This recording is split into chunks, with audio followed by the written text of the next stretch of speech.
మన ప్రభు అయిన యేసుక్రీస్తు నామములో మీ అందరికీ హృదయపూర్వకమైన వందనాలు తెలియజేస్తున్నాం. దేవుని మహాకృపను బట్టి ఈ ఉదయకాలము మా నిత్య కృప అనే కార్యక్రమాలను వీక్షిస్తున్న ప్రతి ఒక్కరికి ప్రభు పేరట శుభములు తెలియజేస్తున్నాం. పరిశుద్ధ గ్రంథం అనే బైబిల్లో ఇర్మియా గ్రంథము 20వ అధ్యాయము 7వ వచనమును చదువుతున్నాం. యెహోవా నీవు నన్ను ప్రేరేపింపగా ప్రేరేపణ వణుకు లోబడుతుని, నీవు బలవంతము చేసి నన్ను గెలిచితివి. ఈ వాక్యములో ఈ మాటలు దేవుడు బలవంతము చేసి గెలిచెను, బలవంతము చేసెను. వాస్తవానికి ఈరోజు వాక్యములో బలవంతము చేసెను. ఏ విషయములో బలవంతం చేస్తున్నారు? నా యొద్దకు రండి, నశించిపోతున్న ఆత్మలు, అణగారిపోతున్న జీవితాలు, ఇదిగో ప్రతి ఒక్కరూ నా యొద్దకు రండి. మనిషి జీవితంలో ఈరోజు మనం గమనించాలి, కొన్నిసార్లు కొన్ని అవయవములు బలవంతం చేస్తుంటాయి. మనస్సును మనం కంట్రోల్ చేసుకోలేకపోవటం అదే బలవంతము చేయటం వలన కంట్రోల్లోనికి రాదు మనసు. శరీరమును కంట్రోల్ చేసుకోలేకపోవటం ఏంటంటే బలవంతము చేయటం. ఈరోజు బలవంతము చేసి మనుషులు బలహీనులైపోతున్నారు. దేవుడు ఈ వాక్యమును బట్టి, దేవుడు ఇదిగో వాక్యములో రాయబడినటువంటి ఈ మాటలు, బలవంతము చేసి గెలిచెను. ఏం గెలవాలి? ప్రేరేపణ కలుగు చేసిన చీకటి అంధకారపు క్రియలు, వ్యసనాలు, బలహీనతలు, వాటిని విడిచి యేసుక్రీస్తునందు భయభక్తులు కలిగి ఉండి వాటిని గెలవాలని వాక్యం చెప్తున్నటువంటి మాట. చూడండి, న్యూ టెస్టిమెంట్లో ఫిలెమోనుకు గ్రంథములో పత్రికలో మొదటి 1వ అధ్యాయం ఉంటుంది. 14వ వచనాన్ని మనం చదువుతున్నాం. నీ ఉపకారములు బలవంతము చేయుచున్నట్లుగా కాక. కొందరు చూడండి, ఉపకారాలు చేయమని లేకపోతే ఉపకారాల కొరకు బలవంతం చేస్తున్నట్లుగా. ఈరోజు ఉపకారములు బలవంతము చేయటం వలన వారికి వచ్చి వరిగేది ఏమీ లేదు. ఇక్కడ అదే చెప్తున్న మాట.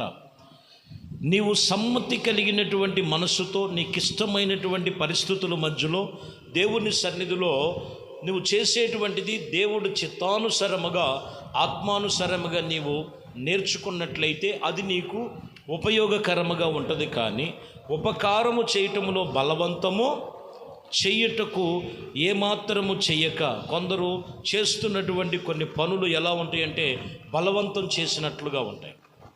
ఎక్కడ కూడా బలవంతము చేయటం కాదు. దేవుడు వాక్యమును విను, వాక్యమును విని నీవు ఎవరో బలవంతం చేయటం కాదు, నీ మనసును వాక్యాన్ని కంపేర్ చేసుకొని దేవుని సన్నిధిలో నీవు ఉపకారిగా ఉన్నావా, అపకారిగా ఉన్నావా అనేది చాలా జాగ్రత్తగా మీరు గమనించాలి. చూడండి, ఈ వాక్యములో చెప్తున్న మాట సమూయేలు గ్రంథం, మొదటి సమూయేలు గ్రంథములో 2వ అధ్యాయము 16వ వచనాన్ని మనం చూద్దాం. ఇక్కడ కూడా మనం చూసినట్లయితే ఈ వాక్యములో రాయబడినటువంటి మాట ఏమై ఉన్నాడంటే, ఇప్పుడు ఈ విషయములో లేని ఎడల బలవంతము చేస్తా తీసుకొని ఉన్నట్లుగా రాయబడి ఉన్నది. అంటే బలవంతము చేతనే తీసుకొందురనెను. ఏం తీసుకుంటున్నారు అక్కడ? వాస్తవానికి దేవుని బలిపీఠము యొద్దకు, దేవుని మందిరమునకు దహన బలులు ఇవ్వటానికి కొన్ని తీసుకొచ్చినప్పుడు అక్కడున్న కొంతమంది బలవంతంగా క్రొవ్విన వాటిని మొదటి అధ్యాయములో రాయబడినటువంటి మాటలు మనం చూడవచ్చు. వాస్తవానికి అక్కడ ఒక ప్రవర్త ఉన్నారు. ఆ ప్రవర్త మనం రాయబడిన మాట, ఆ ప్రవర్త కుమారులు మనం చూసినట్లయితే ఈ మొదటి సమూయేలు గ్రంథములు 2వ అధ్యాయములో, ఈ క్షణమందు వారు క్రొవ్వినవి దహించినటువంటి రీతిగా తర్వాత నీ మనస్సుకు వచ్చినవి నచ్చినవి తీసుకొని రావటానికి అక్కడున్న మనుషుల చేత ఆయన చేతిలో ఉన్నటువంటి వాటినన్నిటినీ ఇదిగో క్రొవ్వని వారికి నచ్చినవన్నీ కూడా బలవంతం చేస్తున్నారు. బలవంతం చేస్తున్నారు. ఏలీ కుమారులు.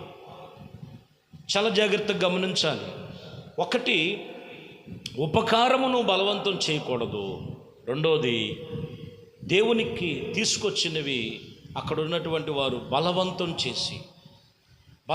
చేసినవి అక్కరలోనికి రావు. అక్కడ చూస్తున్నటువంటి మాటలు, ఇదిగో కొన్ని క్రొవ్విన వాటిని వీళ్ళు బలవంతం చేసి వారి దగ్గర నుంచి తీసుకున్నట్లుగా రాయబడి ఉన్నది. ఎందుకంటే ఏబు గ్రంథములో 31వ అధ్యాయము 27వ వచనాన్ని మనం చదువుతున్నాం. నా హృదయము రహస్యముగా ప్రేరేపింపబడి వారి తట్టు చూసి నా నోరు ముద్దు పెట్టుకున్న ఎడల, ఇదిగో పరమునను దేవుని దృష్టికి నేను వేషధారినవుదును. సరే, కొన్నిసార్లు చూడండి, పైకి బాగా ఎంతో ముద్దు పెట్టుకున్నట్లుగా వారు మనస్సులో వాళ్ళకి కనపడుతూ ఉంటుంది, కానీ వారి బయటికి వాళ్ళ హృదయములో ఏమున్నదంటే వేషధారణ, బలవంతంగా. కొన్నిసార్లు చూడండి, బాగున్నారా, కొన్ని బలవంతములు ఉంటాయి పైకి కనపడుతున్నట్లుగా. అందుకని ఇక్కడ అంటాడు, ఇదిగో దేవుని దృష్టికి నేను వేషధారినైతిని. ఎందుకంటే నా తలంపులు, నా ఆలోచనలు నాకు దేవుని సన్నిధిలో దేవునికి అనుసంధానముగా దేవునితో నిబంధన చేసుకున్నట్లుగా ఉండాలి, కానీ బలవంతం చేసినట్లుగా ఉండకూడదు. ఒకవేళ ఎవరినైనా క్షమించమన్నా, ఒకవేళ ఎవరినైనా క్షమిస్తున్నానని చెప్పినా, ఒకరిని ఎవరినైనా దేవునితో నిబంధన చేసుకున్నటువంటి వారి యొక్క క్రీస్తు ప్రేమ చూపిస్తున్నట్లుగా కనిపించిన వాక్యం చెప్తున్న మాట, హృదయములో బలవంతంగా కాదండి, మనసులో దేవుని సన్నిధిలో ప్రభు చెప్పినట్లుగా ఉండాలి. లేదంటే వారు వేషధారుల వలె ఉంటారు. ఏ విషయంలో కూడా దేవుడు క్షమించడని వాక్యం చెప్తున్నమాట. ఇదిగో సమూయేలు గ్రంథములో, మొదటి సమూయేలు గ్రంథములో 28వ అధ్యాయము 23వ వచనం, అంతటా ఇదిగో వారు భోజనము చేసిన తర్వాత ఆ స్త్రీని ఇదిగో వారి యొక్క ఏకమై ఏతన బలవంతము చేయగా అతడు వారు చెప్పిన మాట ఆలకించి నేల నుండి లేచి మంచం మీద కూర్చుండినట్లుగా ఇక్కడ సమూయేలు గ్రంథములో సౌలును గురించి రాయబడి ఉన్నది. ఏమని రాయబడి ఉన్నదంటే, ఇదిగో ఒక ఎల్లగోడను చోటకి వెళ్ళాడు సౌలు, బలవంతం చేస్తున్నాడు. బలవంతం చేసి, ఇదిగో నువ్వు ఇది చూడు, ఇది చెప్పు, ఏంటి చెప్తున్నావని చెప్పినటువంటి విషయమును గురించి అక్కడ మాట్లాడుతున్నటువంటి విషయంలో ఆ స్త్రీని ఎంతగానో బలవంతం చేసి, కొన్నిసార్లు చూడండి ఎల్లగోడని చోటకు వెళుతుంటారు బలవంతం చేసి. ఎందుకని అంటే మనసు అంతే, బలవంతం చేస్తుంటుంది. మనిషిలో కొంచెము ఇదిగో గుబులు పుడుతుంటుంది.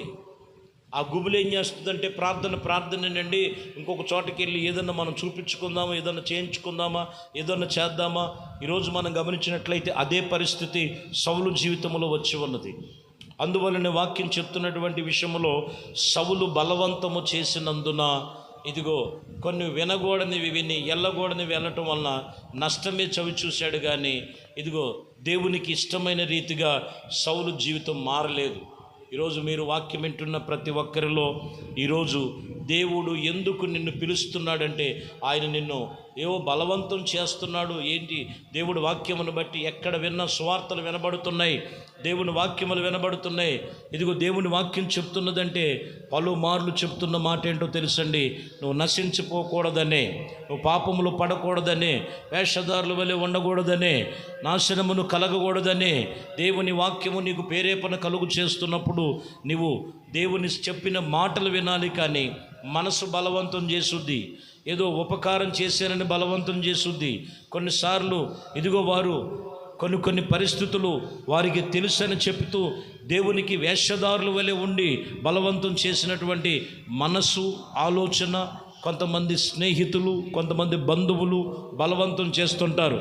వాటినన్నిటికంటే ముఖ్యముగా యేసుక్రీస్తునందు మీరు భయభక్తులు కలిగి నడుచుకున్నట్లయితే ఏ విషయంలో కూడా దేవుడు సన్నిధిలో ఇక్కడ వాక్యం చెప్తున్నటువంటి మాట, ఇదిగో దేవుడు ఆయన నిబంధన ప్రకారముగా ఆయన నిన్ను అన్ని విషయములు తప్పించి ఆయన కృపలో నిన్ను స్థిరపరుస్తాడు. ఈ వాక్యం వింటున్న ప్రతి ఒక్కరిని కూడా పేరు పేరున దేవుని మాటలు చెబుతున్నటువంటి మీ కుటుంబ జీవితాలన్నీ కట్టబడి దేవుని యొక్క ఆత్మ సంబంధులుగా ఉండాలి. అట్టి కృప దేవుడు దీవించి ఆశీర్వదించునుగాక. ఆమేన్. మహాపరిశుద్ధుడా, ప్రేమ స్వరూపి, దయగలిగిన మా ప్రభువా, మీ ఘనమైన శ్రేష్టమైన నామానికి స్తోత్రాలు స్తుతులు చెల్లిస్తున్నాం. మీ కృప దయా సంకల్పమును బట్టి ఈ ఉదయకాలము మీ సన్నిధిలో ప్రార్థన చేస్తూ ఉండగా ఆత్మ సంబంధముగా నీ కృపలో స్థిరపరిచి క్రీస్తు రక్తములో కడగబడి అయ్యా మీ కృప వాత్సల్యతను బట్టి ఏ విషయములోనైనా వారి మనస్సు బలవంతం చేస్తుందో, ఆలోచన బలవంతం చేస్తుందో, క్రియలు బలవంతం చేస్తుందో వాటి విషయంలో కాక వాక్యము ప్రేరేపణ చేస్తూ ఉండగా వాక్యానికి లోబడి క్రీస్తునకు లోబడి దేవుని యందు భయభక్తులు కలిగి ప్రభు కొరకు తీర్మానము కలిగి ఉండటానికి కృప చూపించమని, ఘనత మహిమ ప్రభావాలు మీకే పొందుకోమని నజరేయుడైన యేసుక్రీస్తు నామములో ప్రార్థించి వేడుకొనుచున్నాము తండ్రి. ఆమేన్. ప్రభు మిమ్మల్ని దీవించి ఆశీర్వదించునుగాక. ఆమేన్.